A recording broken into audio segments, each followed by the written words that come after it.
Hello बच्चों, आप सभी का हमारे चैनल एसएससी जी के हब में स्वागत है। बच्चों, आज की इस वीडियो सेशन में हम लोग बात करेंगे महाजनपद को लेकर के।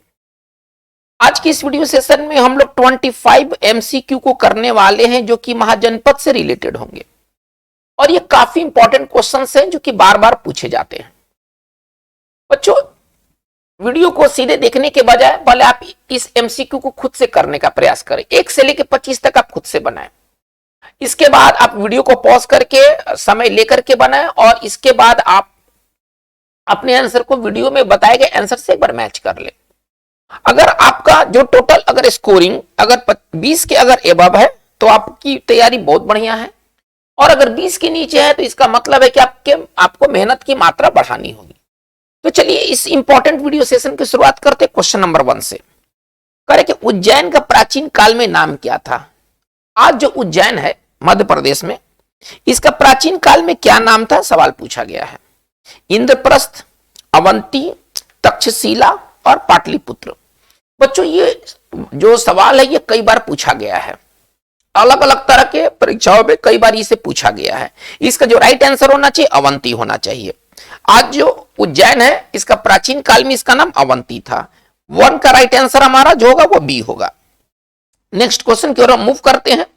क्वेश्चन नंबर 2 क्या कहता है? आपकी स्क्रीन के ऊपर क्या आपको दिखाई दे रहा है? विश्व का पहला गणतंत्र वैशाली में किसके द्वारा स्थापित किया गया? ऐसा माना जाता है कि विश्व में जो सबसे पहला जो गणतंत्र हुआ था वो वैशाली में स्थापित हुआ था। तो इसकी स्थापना किसके द्वारा किया गया था? मौर्य द्वारा, नंद द्वारा, लिच्छवी द्वारा या गुप्त वंश द्वारा? तो बच्चों इसका राइट आंसर होगा लिच्छवी। इसका राइट आंसर होगा लिच्छवी। लिच्छवी क्या था? जो वज्जी जो संघ था उसमें 8 जन थे, ठीक है ना, और उसमें एक लिच्छवी सबसे प्रमुख जन था। तो लिच्छवी के बारे में कहा जाता है कि दुनिया का सबसे पहला गणतंत्र ये जन था, या इसको जनपद की श्रेणी में आप रख सकते हैं। तो 2 का राइट आंसर हमारा सी होना चाहिए। आइए क्वेश्चन नंबर 3 में हम लोग मूव करते हैं। अजातशत्रु के वंश का क्या नाम था? अजातशत्रु किस वंश के नरेश थे, किस वंश के राजा थे? चलिए, मौर्य वंश, हर्यक वंश, नंद वंश और गुप्त वंश। बहुत आसान सवाल है। अगर आप महाजनपद के बारे में पढ़ेंगे, मगध साम्राज्य के बारे में पढ़ेंगे तो आपको अजातशत्रु एक प्रोमिनेंट आपको किंग के रूप में आपको देखने को मिलेंगे, और ये जो है वो हर्यक वंश के शासक थे, ठीक है ना, ये हर्यक वंश से जुड़े हुए थे। तो 3 का राइट आंसर हमारा बी होने वाला है। नेक्स्ट क्वेश्चन की ओर मूव करते हैं। क्वेश्चन नंबर 4 कह रहे कि मगध की प्रारंभिक राजधानी कौन सी थी? तो मगध जो कि एक सबसे शक्तिशाली महाजनपद बनकर उभरा था, इसकी जो शुरुआती जो राजधानी थी, जो प्रारंभिक जो राजधानी थी, क्या वो पाटलिपुत्रा थी जो आज है? क्या वो वैशाली थी? क्या वो राजगिरी थी या वो चंपा थी? तो इसका राइट आंसर जो होना चाहिए वो राजगिरी है। राजगिरी जो था वो मगध का प्रारंभिक राजधानी था। इसके बाद पाटलिपुत्रा बना, और आज के वर्तमान समय में पटना आपका जो है वो इसकी राजधानी है। तो कहने का तात्पर्य कि 4 का राइट आंसर हमारा क्या होना चाहिए? सी होना चाहिए। चलिए आते हैं नंबर 5 में। गौतम बुद्ध के समय का प्रसिद्ध वैद्य जीवक किसके दरबार से संबंधित था? जीवक एक प्रसिद्ध वैद्य थे। पूछा यह गया है कि ये किसके दरबार से संबंधित थे। चलिए 4 ऑप्शन आपके सामने दिखाई दे रहा होगा। बिंबिसार, चंड प्रद्योत, प्रसेनजीत और उदयन। तो इसका जो राइट आंसर होना चाहिए बिंबिसार। बिंबिसार के दरबार के एक प्रमुख जो वैद्य थे वो थे जीवक, जिन्होंने बिंबिसार ने जिनको अवंती के शासक चंड प्रद्योत के जॉन्डिस को ठीक करने के लिए उनको अवंती भेजे थे, ठीक है। तो इसका राइट आंसर जो होना चाहिए वो बिंबिसार होना चाहिए। 5 का राइट आंसर हमारा ई होगा। आते क्वेश्चन नंबर 6 की तरफ। रथ, मूसल और महाशिला कंटक नामक शस्त्रों का प्रयोग किस राजा ने किया था? रथ मूसल क्या था? रथ के साथ एक गदा नुमा एक गदा लगा करके चलाया जाना जो था वो रथ मूसल था, ठीक है ना। रथ मूसल का मतलब कि रथ प्लस गदा, उसमें गदा बांधा रहता था। और महाशिला कंटक क्या था? शिला का मतलब चट्टान, ठीक है ना, एक चट्टान फेंकने वाला एक यंत्र था जो युद्ध में इसको इस्तेमाल किया गया था। तो किस राजा ने किया था, सवाल ये पूछ रहा है। अजातशत्रु ने, बिंबिसार ने, शिशुनाग ने और धननंद ने। किसने किया था? इसका राइट आंसर होना चाहिए अजातशत्रु। इसका राइट आंसर होना चाहिए अजातशत्रु। अजातशत्रु ने वज्जियों के साथ युद्ध में ठीक है ना, महाशिला कंटक और रथ मुसल नामक शस्त्रों का प्रयोग किया था। तो 6 का राइट आंसर हमारा ए होना चाहिए। आते हैं नेक्स्ट क्वेश्चन 7 की ओर। उस राज्य का नाम बताइए जिसने पहली बार युद्ध में हाथियों का इस्तेमाल किया था। वो राज्य का नाम बताना है, ठीक है ना, जिसने पहली बार युद्ध में हाथियों का इस्तेमाल किया था। कौशल, मगध, चंपा, अवंती। इसका राइट बच्चों आंसर होना चाहिए मगध, ठीक है ना। मगध राजा जो थे नंद वंश, खासतौर पर जो नंद वंश के राजा थे, उन्होंने युद्ध में हाथियों का इस्तेमाल किया था सैनिकों को कुचलने के लिए या मतलब कि सैनिकों में भय पैदा करने के लिए। तो राइट आंसर इसका बी होना चाहिए। 7 का राइट आंसर हमारा बी होगा। आते नंबर 8 की तरफ। कौन सा बौद्ध ग्रंथ 16 महाजनपदों का उल्लेख करता है, ठीक है ना। 16 महाजनपदों का जिक्र जो है किस बौद्ध ग्रंथ में है। दीर्घ निकाय, सूत पीटक, अंगुतर निकाय और विनय पीटक। बच्चों इसका राइट आंसर होना चाहिए अंगुतर निकाय। अंगुतर निकाय एक बौद्ध मतलब ग्रंथ है जिसमें कि 16 महाजनपद का इसमें चर्चा मिलता है। ये बहुत बार पूछा गया है, ये मल्टीपल टाइम्स ये सवाल आ चुका है। तो 8 का राइट आंसर हमने क्या पाया, 8 का राइट आंसर हमारा सी होगा। आते 9 नंबर में। निम्नलिखित में से किस शासक का संबंध शिशुनाग वंश से है। इसमें से कौन सा शासक शिशुनाग वंश का है। उदयन, कालाशोक, धनानंद और अजातशत्रु। बच्चों इसका राइट आंसर खोजना बहुत आसान है। चलिए, उदयन जो थे वो हर्यक वंश के राजा थे, तो ये कैंसिल। चलिए, घनानंद जो थे वो नंद वंश के राजा थे, ये कैंसिल। अजातशत्रु हर्यक वंश के राजा थे, ये कैंसिल। तो इसका राइट आंसर होना चाहिए कालाशोक, ठीक है ना। इसका आंसर होना चाहिए कालाशोक। 9 का आंसर जो होगा वो बी होगा। चलिए हम लोग नेक्स्ट क्वेश्चन की ओर मूव करते हैं। क्वेश्चन नंबर 10 क्या कह रहा है। निम्नलिखित वंशों का सही क्रम क्या है। 4 वंश इसमें आपको दिखाई देंगे, मौर्य वंश, हर्यक वंश, नंद वंश, शिशुनाग वंश। हर्यक वंश, शिशुनाग वंश, मौर्य वंश, नंद वंश। तो ये पूरा जो चीज है ना बहुत आसान है। आपको भले लंबे ऑप्शंस आपको दिखाई देंगे लेकिन इसको पकड़ पाना बहुत आसान है। हम ये जानते हैं कि नंद वंश, हर्यक वंश या शिशुनाग वंश, हमें पता नहीं है कि कौन सा सही क्रम क्या है, लेकिन इतना पता है कि मौर्य वंश जो है वो सबसे अंतिम में आया है ना। ये मौर्य वंश के पहले के ये वंश थे, शिशुनाग वंश, नंद वंश और हर्यक वंश, ये मौर्य वंश के पहले के थे। इसका मतलब है कि अगर इस तरह का अगर चीजों को सजाया जाए तो मौर्य वंश सबसे अंत में आना चाहिए। चलिए, मौर्य वंश इसमें सबसे अंत में नहीं है, कैंसिल। मौर्य वंश इसमें सबसे अंत में नहीं है, कैंसिल। मौर्य वंश इसमें सबसे अंत में नहीं है, कैंसिल। लेकिन मौर्य वंश हम यहां देख रहे हैं कि मौर्य वंश जो है वो सबसे अंत में है। इसका मतलब कि हमारा राइट आंसर हमारा डी होना चाहिए। देखिए, खोजना बहुत आसान है, थोड़ा सा आपको अपना आईक्यू है ना लगाना होगा, थोड़ा कॉमन सेंस लगाना होगा। आप हर चीज को रट नहीं सकते हैं, हर चीज को समय पर याद नहीं कर सकते हैं, तो वहां थोड़ा सा आपको ट्रिक लगाना होगा। ट्रिक ये बहुत आसान ट्रिक है। हम ये जानते हैं कि हर्यक वंश, नंद वंश, शिशुनाग वंश के बाद ही मौर्य वंश का उदय हुआ है। यानी कि अगर इसके सजावट में मौर्य वंश कहां आएगा, सबसे अंत में आएगा, क्योंकि वो सबसे बाद का वो वंशज है। इसका मतलब है कि हमारा राइट आंसर डी होना चाहिए। तो 10 का राइट आंसर क्या होगा, 10 का राइट आंसर हमारा डी होगा। आइएगा नंबर 11 में। निम्नलिखित में से किसका उपनाम कुनिक था। कुनिक किसको कहा गया है, या हम यूं कहें कि किसका बचपन का नाम कुनिक था। चलिए, बिंबिसार, बिंदुसार, अजातशत्रु, शिशुनाग।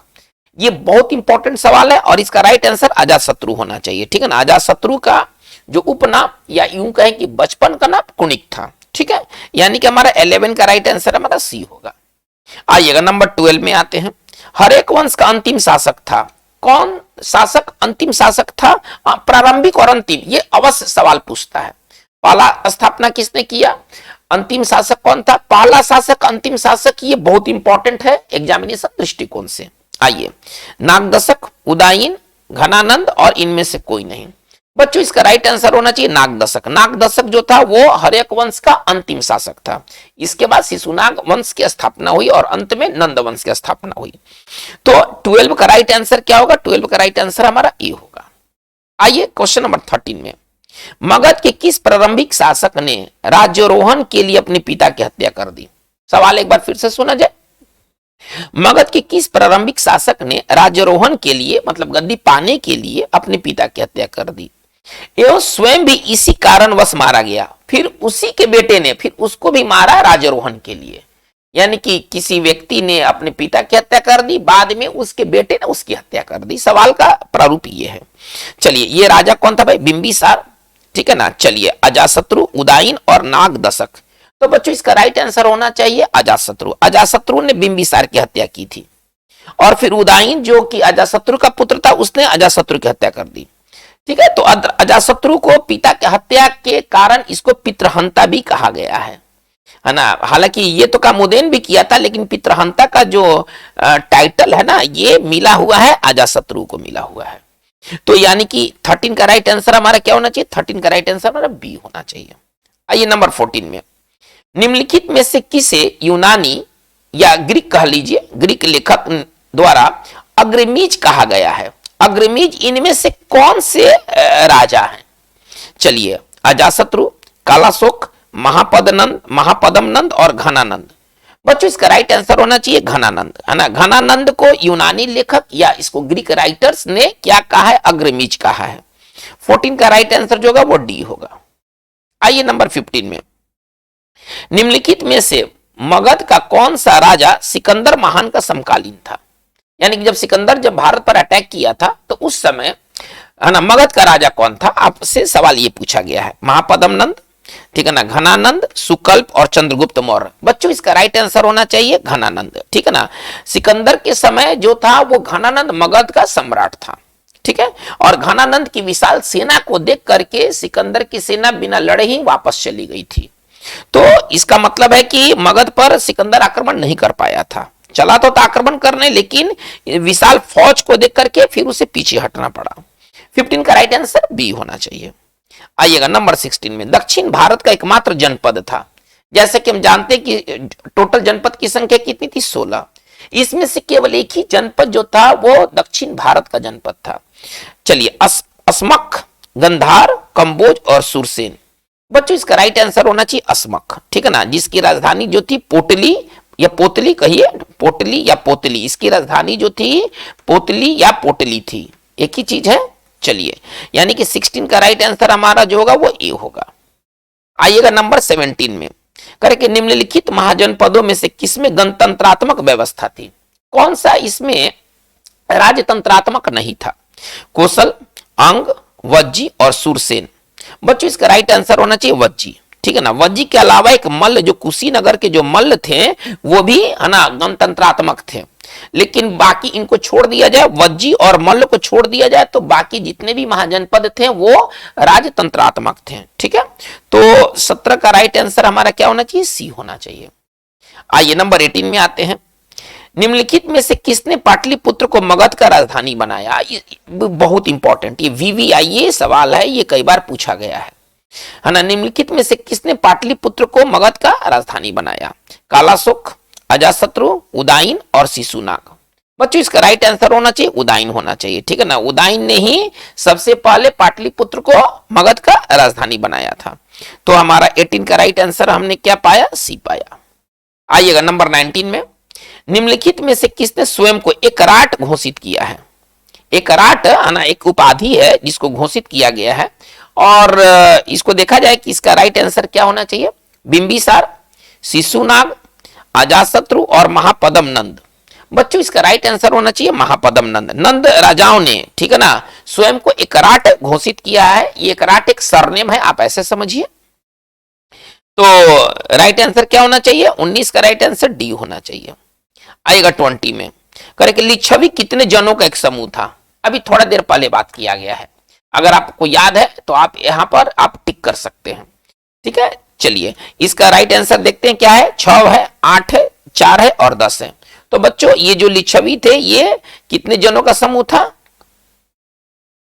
तो ये 8 जनों का समूह था, ठीक है ना, ये 8 जनों का समूह था। राइट आंसर 20 का राइट आंसर जो होगा वो बी होगा। चलिए आते हैं 21 में, करेंगे काशी एवं लिच्छवी का विलय की मगध साम्राज्य में किसने किया था? एक बार फिर से सुना जाए, काशी एवं लिच्छवी का विलय मगध साम्राज्य में किसने किया था? किसने मिला लिया था? ठीक है ना। चलिए, बिंबिसार, अजातशत्रु, उदयन और शिशुनाग। बच्चों इसका राइट आंसर होना चाहिए अजातशत्रु, ठीक है ना। अजातशत्रु ने काशी और लिच्छवी का विलय मगध साम्राज्य में किया था। चलिए इसके बाद 22 में आते हैं, निम्नलिखित में से किसके हमलों का सामना करने के लिए अजातशत्रु ने राजगीर की किलेबंदी की? एक बार पुनः सवाल को सुना जाए। निम्नलिखित में से किसके हमलों का सामना करने के लिए अजातशत्रु ने राजगीर की किलाबंदी की?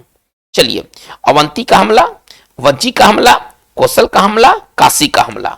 बच्चों इसका राइट आंसर होना चाहिए अवंती का हमला। ठीक है ना, अवंती के हमलों का सामना करने के लिए, चूंकि अवंती एक पावरफुल स्टेट था, पावरफुल महाजनपद था और इसको अभी तक नहीं जीता जा सका था, तो इसके हमले का सामना करने के लिए अजातशत्रु ने राजगीर की किलाबंदी की। यानी कि हमारा 22 का राइट आंसर हमारा ये होगा। आते हैं 23 में, कि शासक ने अवंती को जीतकर मगध का हिस्सा बना दिया था, लेकिन बाद में अवंती को जीता गया। किसके द्वारा? अजातशत्रु द्वारा, बिंबिसार द्वारा, शिशुनाग द्वारा और महापद्म नंद द्वारा। बच्चों इसका राइट आंसर शिशुनाग होना चाहिए। ठीक है ना, शिशुनाग ने यही एक मेजर काम किया कि उन्होंने अवंती को जीत करके इसको मगध में मिला लिया था। 23 का राइट आंसर हमने क्या पाया? 23 का राइट आंसर सी होगा। आइएगा 24 में, निम्न राजाओं पर विचार करें। चलिए कर लेते हैं। अजातशत्रु पहला नंबर है, दूसरा नंबर है बिंदुसार, तीसरा नंबर प्रसेनजीत। सवाल अब क्या कर रहा है कि इनमें से कौन कौन बुद्ध के समकालीन थे? आपको उन राजाओं का नाम बताना है जो बुद्ध के युग में जन्म लिए थे। चलिए, अजातशत्रु, बिंदुसार और प्रसेनजीत, 3 राजा के बारे में दिया गया है। चलिए, केवल 1 अजातशत्रु, 2 और 3 मतलब बिंदुसार और प्रसेनजीत। चलिए 1 और 3 अजातशत्रु और प्रसेनजीत, और 1 2 3 अजातशत्रु, प्रसेनजीत और बिंदुसार। देखिए बच्चों, बिंदुसार जो थे ना, ये मौर्य वंश के थे, ये बिंबिसार नहीं, ये बिंदुसार है, थोड़ा कंफ्यूजन नहीं होना है ना। ये मौर्य वंश के शासक थे और बुद्ध तो मौर्य वंश के बहुत पहले जन्म लिए थे। इसका मतलब है कि ये बुद्ध बिंदुसार के समकालीन नहीं होंगे। ओके, तो हमारा आंसर क्या बचा? बुद्ध समकालीन थे अजातशत्रु के और प्रसेनजीत के। ठीक है ना। चलिए, तो इसका मतलब है कि हमारा राइट आंसर 1 और 3 होना चाहिए, 1 और 3 होना चाहिए। ठीक है ना, 24 का राइट आंसर सी होगा। आइए 25 में देखते हैं, भारत में सिक्कों या मुद्रा का प्रचलन कब हुआ था? कब शुरू हुआ? मुद्रा का प्रचलन कब शुरू हुआ? अशोक के शासनकाल में, कनिष्क के शासनकाल में, 1600 ईसा पूर्व में, 300 ईसा पूर्व में। बच्चों इसका राइट आंसर होना चाहिए 600 ईसा पूर्व में। ठीक है ना, 600 ईसा पूर्व में भारत में सिक्का या मुद्रा का प्रचलन हुआ था। तो बच्चों, आज की इस वीडियो सेशन में हम लोगों ने महाजनपद से रिलेटेड 25 MCQ को किए, जो कि काफी महत्व के हैं। आपको ये वीडियो कैसा लगा? अगर आपको वीडियो पसंद आया हो तो आप अपने ग्रुप में इसे शेयर करें, इस चैनल को आप सब्सक्राइब करें अगर आपने अभी तक नहीं किया है तो। Thank you very much.